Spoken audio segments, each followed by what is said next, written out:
আসসালামু আলাইকুম। আশা করি সবাই ভালো আছেন। আজকে আমি এই ভিডিওতে আপনাদের দেখাবো যে অসাবধানতার কারণে আমার কি একটা ক্ষতি হয়ে যাচ্ছিল। আপনারা এই যে একটা ঘড়ি দেখতে পাচ্ছেন যে ছোট এই যে কর্নারের গ্লাসটা ভাঙছে এবং এই সাইডটা পুরোপুরি ফাটে গেছে। এটা আসলে কি কারণে ফাটলো? ঈদের সময় যখন প্রচুর চাপ ছিল তখন এক কাস্টমার আমাকে একটা চশমা দেখাইতে বলছিল।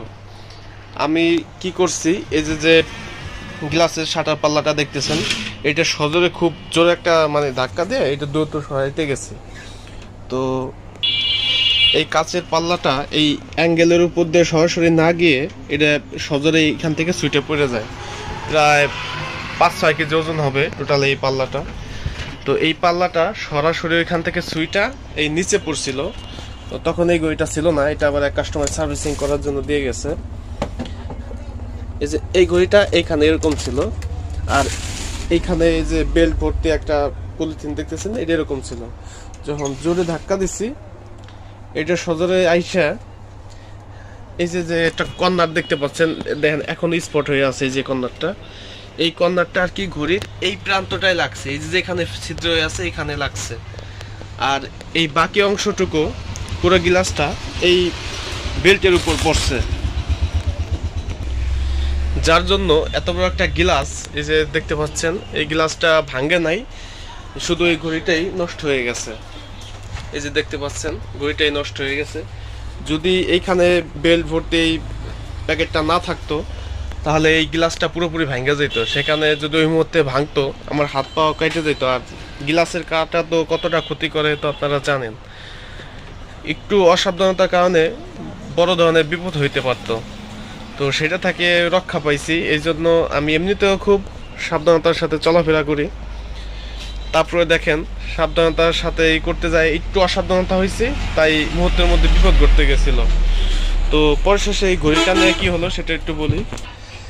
এই যে যার এই ঘড়িটা ছিল উনি আমাদের পরিচিত এক দোকানদার, খুবই ভালো মন মানসিকতার লোক।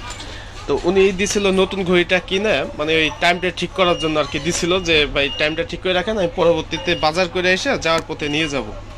কারণ তখন ঈদের সময় প্রচুর ভিড় ছিল, তার মুহূর্তের মধ্যে টাইমটা মিলাইতে পারিনি। তো সেই লোক আইসে পরে শুনে যে এরকম দুর্ঘটনা ঘটছে, পরে তাদের বলছিলাম যে ভাই আপনার যে ঘড়ির টাকা এটা আপনি নিয়ে যান, যেহেতু জিনিসটা আপনি ভালোই দিয়েছেন, আমাদের হাতে ক্ষতিগ্রস্ত হয়েছে। পরে উনি বললো যে না ভাই, এটা যেহেতু হয়েছে ওইটা টাকা নিব না, নতুন আপনাদের ঘড়ি থাকলে দেখান, সেখান থেকে আমরা একটা ঘড়ি নেই। কারণ এটা একটা অ্যাক্সিডেন্ট, এটা ইচ্ছাকৃতভাবে হয় নাই, ইচ্ছাকৃতভাবে হইলে এটা আপনার টাকা নিতাম।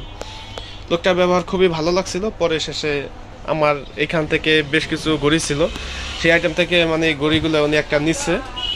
আর যেটা আমি আমার ক্রয় মূল্য ছিল, আমি মোকামে যে দাম দেখিয়েছি ওনার ওই দামে আমি ঘড়িটা দিয়ে দিছি, লাভ আর কি রাখিনি। দুনিয়ায় ভালো মন্দ মিলে সব ধরনের লোক আছে, ওনার ব্যবহারটায় আমি খুবই সন্তুষ্ট।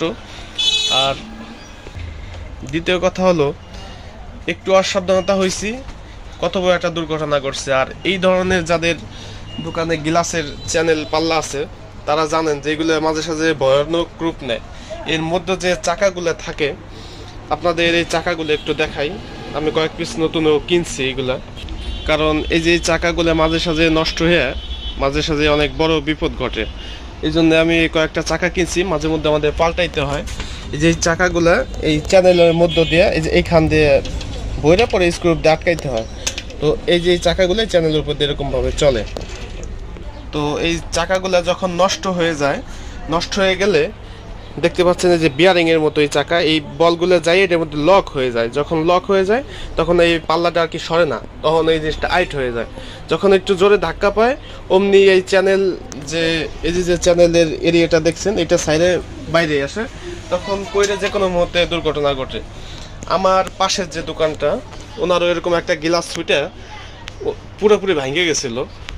তো গ্লাসটা ভাঙার পর কয়েক টুকরো গ্লাস ওনার পায়ে লাগছিল, সেগুলো উনি অনেক রক্তাক্ত হয়েছিল, অল্পের উপর দিয়ে বাঁচছে। যদি গ্লাসটা উনি একটু দূরে ছিল, যদি কাছে থাকতো তাহলে ওনার পাও কেটে যেত। তো উনি ওই জিনিস থেকে একটু রক্ষা পাইছে, অল্পের উপর দিয়ে রক্ষা পাইছিল সেদিন, তবে সামান্য পরিমাণ কাটছিল, বেশি কাটে নাই ওনার। এই জন্য এই ধরনের গ্লাস যাদের আছে ওনারা একটু যাদের এরকম ডেকোরেশন আছে তারা একটু সাবধানতার সাথে পাল্লাগুলো খুলবেন, নাহলে মাঝে সাঝে আপনারা ভয়াবহ মানে ক্ষতিগ্রস্ত মুখে পড়বেন।